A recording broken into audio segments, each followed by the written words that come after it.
Bueno, continuando con nuestro curso, vamos a ver ahora cuatro propiedades muy útiles para evaluar compuestos de caucho: viscosidad, dispersión, tensión y gravedad específica.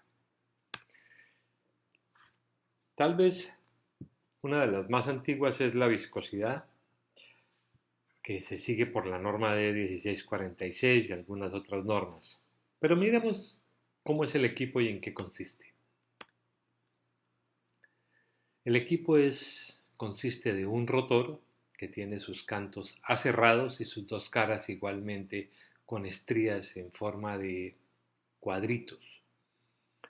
Este rotor está metido dentro de una pequeña cavidad que está caliente, un pequeño moldecito, y lo hacemos girar en sentido horario a 2 revoluciones por minuto.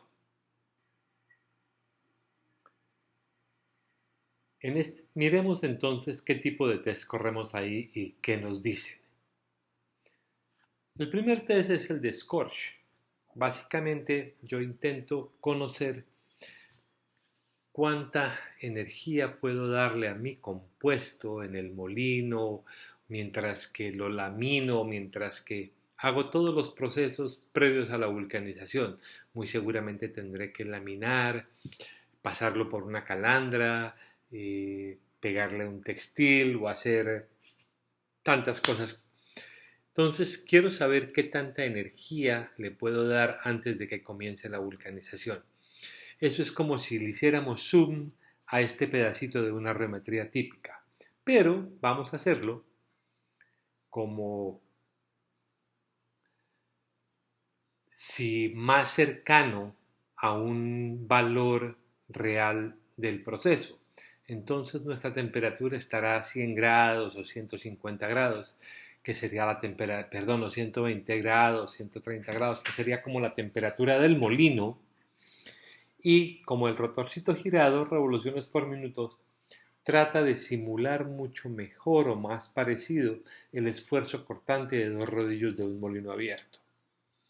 Entonces, en este test tendríamos que se nos genera una curva, como hemos visto, si le hiciéramos como zoom a una geometría, a este pedacito, tenemos obviamente el valor más bajo, que sería la viscosidad mínima, y luego vamos a medir el tiempo que necesitamos para subir 5 unidades sobre ese valor mínimo. Y luego voy a mirar cuánto tiempo me toma subir otras 30 unidades, o sea, estaremos en T35. Entonces, se conoce como el índice de vulcanización la diferencia de T35 menos T5. Entonces, MB, perdón, o MV será la viscosidad mínima. T5, llamemos que el tiempo Scorch cuando se empieza ya a vulcanizarse. T35 decimos eso ya tiempo de cura en este caso. Y delta TL, que sería el índice de cura, que es la resta de T35 menos T5. Este es un test que normalmente se trabaja a las temperaturas que en el proceso uno encuentre que tienen sus molinos o sus mezclas. Pueden ser 120 grados, 130 grados, 135, he visto algunos casos. Y son test que toman 20, 30, 40, 50 minutos. Normalmente son test largos porque la temperatura es baja, tratando de que conocer exactamente cuánto tiempo nos toma que el compuesto empiece a vulcanizarse. Ese es, digamos, el objeto final de este test. El otro test que encontramos es el test de viscosidad. El test de viscosidad, como les decía, es el más conocido de los test. Se llama ML1 más 4. Significa que es la viscosidad Mooney con un rotor largo L. Si se tratara de un rotor pequeño sería S de small, MS1 más 4. ¿Y qué es 1 más 4? 1 es un minuto de precalentamiento y 4 es cuánto tiempo voy a durar yo midiendo la viscosidad. Bien podrían ser 8 minutos o 3 o 10, lo que yo quisiera. ASTM define 1 más 4, 1 más 8 a 100 grados y a 125. Esas son las opciones que me da ASTM. Y vamos a medir al final de ese tiempo cuál es mi viscosidad. Entonces se dice que la viscosidad de un compuesto, digamos si fuera 57, ¿sí? Es la viscosidad que obtuvo ese compuesto a una temperatura dada después de 1 minuto de precalentamiento y 4 minutos girando el rotorcito en el cual yo estoy midiendo el esfuerzo que necesito para moverlo, y esa es mi viscosidad final, llamemos. Luego, si yo paro el rotor lo más súbito posible, ASTM me permite hasta 0.1 segundos, o sea, en una décima de segundo tiene que pararse el rotor. El polímero que esté adentro o el compuesto que esté adentro seguirá ejerciendo una fuerza sobre ese rotor que yo debo poder seguir midiendo, y eso me genera la relajación del esfuerzo, que también me va a dar pistas de cómo se va a comportar mi compuesto, o me ayuda mejor a caracterizar mi compuesto o mi polímero. Este tiempo, ASTM dice mínimo 1 minuto, pero la mayoría de los clientes da 2 minutos, cosas de ese estilo. Entonces, ¿cómo se reporta esto? Es 57 fue la viscosidad, luego vemos una letra U, ml1 más 4 a 100 grados centígrados. La letra U realmente es, casi nadie la usa, pero es para decir que fue el compuesto sin pasar por el molino, sin amasar. ¿Sí? Unmazed, que es como sin amasar. ¿Sí? Y luego tenemos, podría ser maize, que significa que sí, que ya lo pasé por el molino, o puedo tener una C, que significa que es un compuesto. Normalmente casi nadie utiliza esa letra, todo el mundo habla simplemente ml1 más 4 a tal temperatura. Luego, ¿cómo medimos la relajación del esfuerzo? La relajación del esfuerzo tenemos dos opciones. Podría ser el tiempo que yo necesito para que pierda, digamos, el 80% o el 70% o el 50% de la viscosidad mínima. O sea, en cuánto tiempo perdí el 50% o el 80%. O tendría otra opción, que es lo mismo pero al revés. Es qué porcentaje perdí yo en tantos segundos. ¿Sí? O qué porcentaje perdí yo en, no sé, en 30 segundos, en 50 segundos. Son las dos maneras como de medir lo mismo. Este test particularmente ayuda mucho a conocer o a sentir cómo va a ser el comportamiento de un compuesto en el proceso. Y, digamos, la relajación del esfuerzo nos ayuda también a identificar y caracterizar un poco mejor nuestro compuesto. Si esta relajación del esfuerzo fuera más larga o más baja o cosas de ese estilo, entre más larga sea y se demore más, digamos, me da pistas de cómo está la distribución de peso molecular en mi compuesto. Pero digamos que por ahora esta es una información básica que nos sirve para entender un poco más nuestros compuestos. Los viscosímetros, el último generación se llama el Premier MB de Alpha Technologies. Hay una generación que entró y salió y que fue el MB, duró ya 25 años. Quedan muy poquitas unidades, aunque todavía hay algunos disponibles. Ahora miremos dispersión. La dispersión igualmente es una propiedad muy interesante que todos queremos estar seguros de que lo estamos haciendo correctamente, que nuestra mezcla es correcta. se sigue igual por las normas ASTM o ISO y básicamente lo hacemos porque si tenemos un mezclado excesivo, vamos a consumir más corriente de la que quisiéramos, vamos a desgastar nuestros equipos, tenemos una eficiencia y una productividad muy baja, y si nos quedamos cortos tenemos una mala dispersión, por tanto nuestras propiedades físicas van a estar pobres, en proceso tenemos pérdidas, tenemos que reprocesar, eso vale plata. Muy seguramente si terminamos haciendo el producto final, el cliente se va a quejar, etcétera, etcétera, etcétera. Ahí tenemos esto era como por contar por qué es tan importante estar ciertos de que hemos hecho una dispersión correcta. Una forma de medirla es con un aparatico bien sencillo, que lo llaman el display grader, que básicamente es una camarita que va a medir, nos va a ayudar en la medición. Como les decía, las propiedades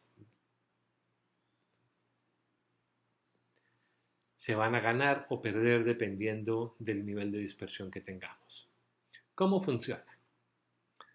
Básicamente tenemos nuestra muestra de caucho, la vamos a cortar con una cuchilla muy bien afilada. ASTM o la norma pide que sea nueva prácticamente todas las veces. Cortamos y separamos. Cuando separamos, si viéramos microscópicamente esto y lo ponemos a una fuente de luz a 30 grados, vamos a encontrar que los huecos o las protuberancias van a verlo, la cámara va a poder ver esta luz. Y lo demás será reflejada hacia afuera, no veremos. Entonces, vamos a poder ver realmente foticos como estas. Eso está relacionado con la dispersión, qué tanto se dispersó particularmente las cargas negro de humo. ¿Sí? Está claro que la rugosidad superficial sí se relaciona con la luz reflejada en este equipito. Entonces, desde hace mucho tiempo se conoce esto y, digamos, los fabricantes de negro de humo hicieron unas tablitas y uno miraba en un microscopio que fuera mínimo 10x, que tuviera 10 aumentos mínimo, y uno trataba de calificar, ¿sí?, de 1 a 10 cómo estaba la dispersión, lo que uno estaba viendo. Y había, digamos, dependiendo del tipo de negro de humo, de sílica o de carga, había diferentes tablas. Esto, gracias a la tecnología y a los nuevos avances, es totalmente diferente hoy día. Básicamente, si la cámara, digamos, tiene no sé cuántos píxeles, tendríamos como un crucigrama, la cámara estaría cada píxel ve o no ve, y entonces podemos decir en este caso, sí, que está viendo el 20%, hay 20 cuadritos que ve, entonces podemos decir que el volumen de Carbon Black es del 20% que está ahí. Pero igualmente la camarita y el software hoy día puede decir, pero es que aquí hay pegaditos algunos. Entonces podemos decir que el área sin dispersar del negro de humo sería del 12%, porque ahí podemos ver cuáles son los que no están sin dispersar. Esto lo toma el software hoy día, el aparatico. Este video lo puse para que vean lo simple que es correr una muestra. Se pone, la luz lo ilumina, lo ve y yo podría posteriormente ver dónde están cada uno de los glomers, de los aglomerados, qué tamaño tienen, en qué porcentaje están, cómo estaría la distribución. Y él es capaz de hacer los cálculos necesarios y entregarme un valor de dispersión. Este equipito así de sencillo ha sido muy exitoso y digamos que todas las llanteras, sin excepción, hoy día lo tienen como parte de su evaluación de mezcla. Obviamente el display grader se correlaciona perfectamente, digamos, con la energía puesta en el Banbury. Se relaciona bastante bien con, digamos, la viscosidad Money y me permite ver cómo está mi nivel de dispersión. Bueno, entremos ahora a la elongación. La elongación la medimos con una máquina universal o tensiómetro. Hay cientos de test que se pueden correr ahí dependiendo de lo que yo vaya a hacer. En esta presentación voy a explicarles, digamos, los más usuales en el laboratorio. Entonces, elongación. Básicamente, tenemos que hacer una lámina de un espesor determinado y tiene algunas reglas en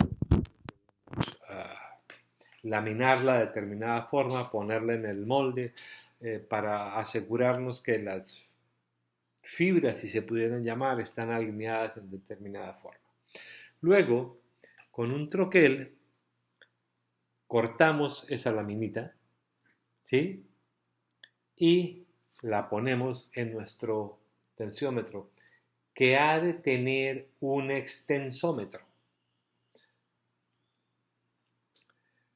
Puesta en el extensómetro,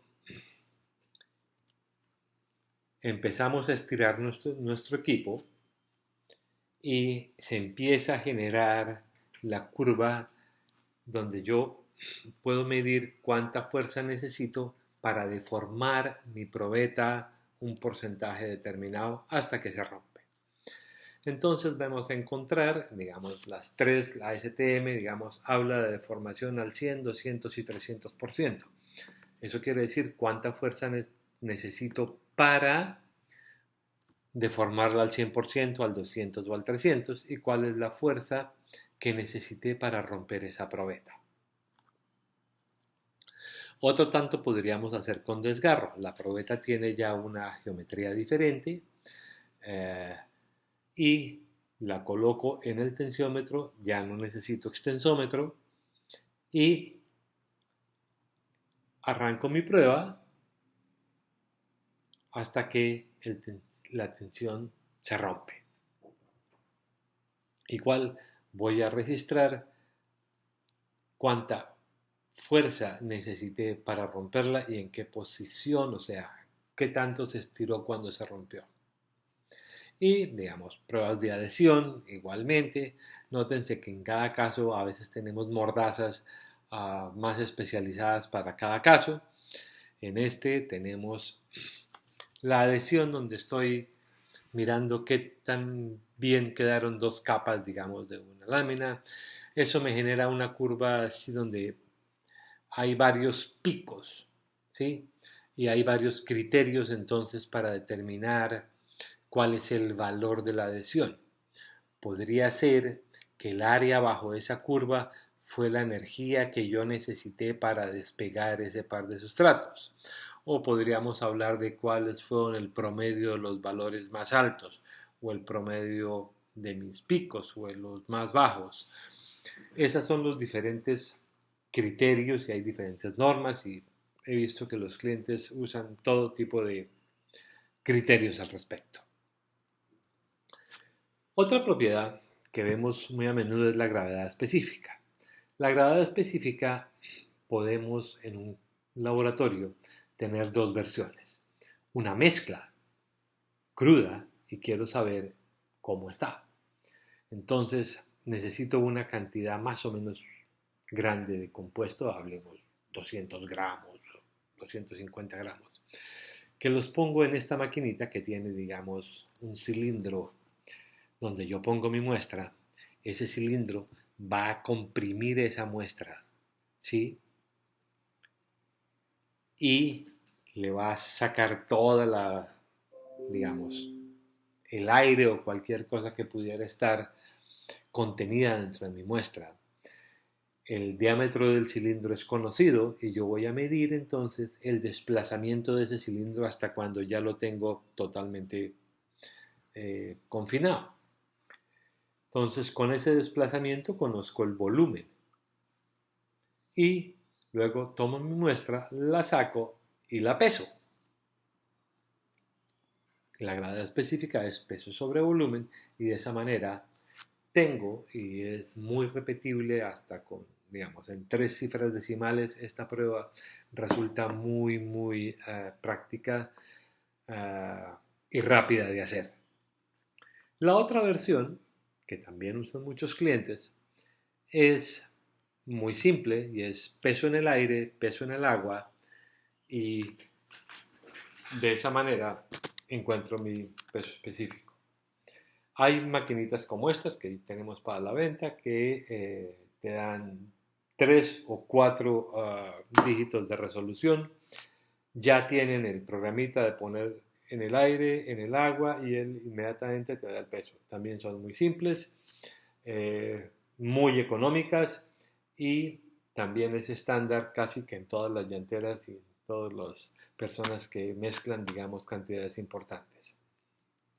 Y con esto damos final a la parte 3. Los espero en el siguiente. Mil gracias.